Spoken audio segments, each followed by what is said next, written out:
जितने भी सब्जेक्ट हैं और दूसरी जितनी भी वस्तुएं हैं उनमें जिस तरह से परिवर्तन आए, उसी के साथ साथ इंग्लिश और इंग्लिश ग्रामर में काफ़ी कुछ बदल गया।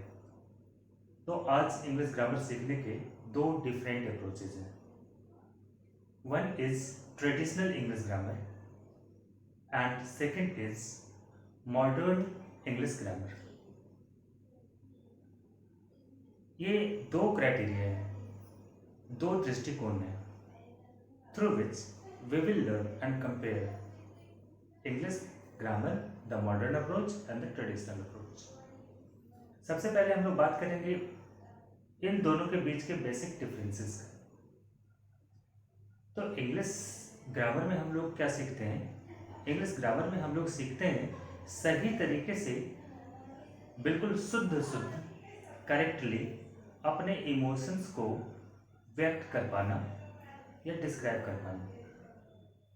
अगर हमने सही शब्दों का चुनाव किया है, अगर हमने ग्रामर के सही नियमों को फॉलो किया है एप्रोप्रिएट तरीके से, तो हमारे सेंटेंस करेक्ट होंगे और हम उस सेंटेंस के थ्रू जो भी मीनिंग कन्वे करना चाहते हैं लिसनर को, वो मीनिंग आसानी से समझा जा सकेगा। जबकि अगर हम लोग गलत तरीके से बोलें, if we use wrong words और we use wrong sentence structure, तो हम बोलना कुछ और चाहते हैं और उसका मीनिंग कुछ और निकलेगा, सुनने वाला उसका कोई और भी अर्थ लगाएगा। हमारे जो स्पीचेस बनते हैं, हमारी जो भाषा बनती है, वो सब कुछ डिपेंड करता है हमारे शब्दों पे।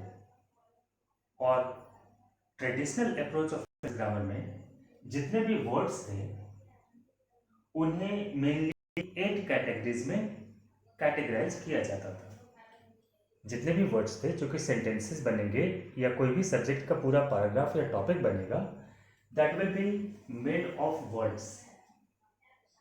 तो traditional approach of English grammar में, ट्रेडिशनल इंग्लिश ग्रामर में जितने भी वर्ड्स हम लोग यूज करते हैं भाषा में, उन सारे वर्ड्स का कैटेगरी किया गया था, 8 कैटेगरीज, और उन सारे कैटेगरीज को हम लोग कहते थे पार्ट्स ऑफ स्पीच।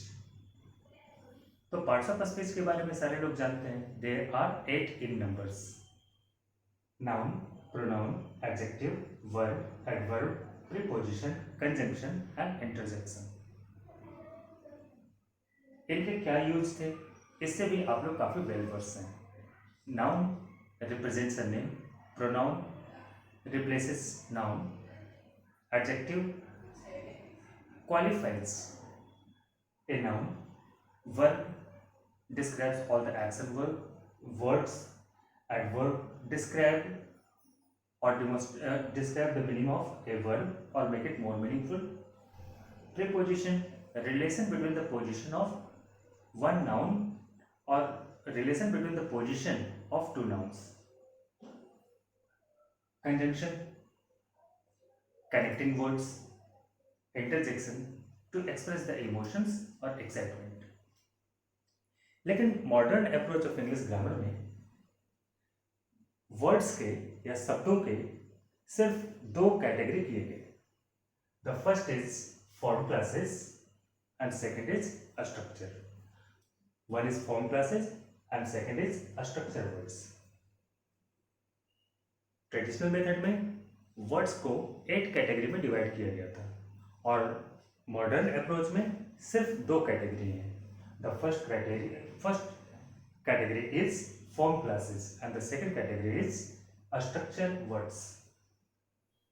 अब जितने भी ये पार्ट्स ऑफ स्पीच में जो डिफरेंट कैटेगरीज थे, उनमें से कुछ कैटेगरी को इस मॉडर्न अप्रोच में भी यूज किया गया, लेकिन हेडिंग बदल गई। जैसे फॉर्म क्लासेस, फॉर्म क्लासेस में शामिल है noun, adjective, verbs and adverbs. जबकि स्ट्रक्चर वर्ड्स में कुछ तो ट्रेडिशनल इंग्लिश ग्रामर के पार्ट्स ऑफ स्पीच ले लिए गए और कुछ नए उसमें इंक्लूड कर दिए गए।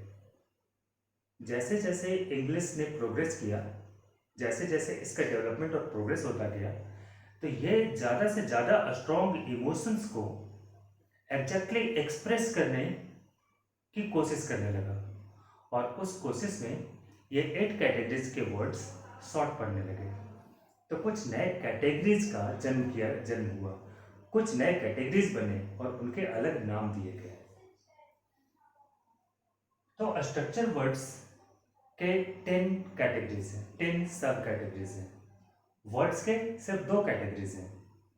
The first is form classes and second is structure words. Form classes are of 4 kinds, but structure words have been divided into 10 subcategories. What are those subcategories? Let me read it out, which I have written on the board. The first is determinants. Determinants is similar to adjective, but with some basic differences.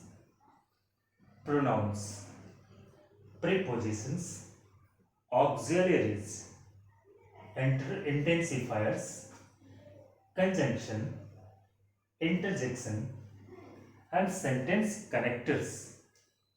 In traditional approach, we had only conjunction, but in modern approach, there are 2 different kinds. One is conjunction and second is sentence connectors.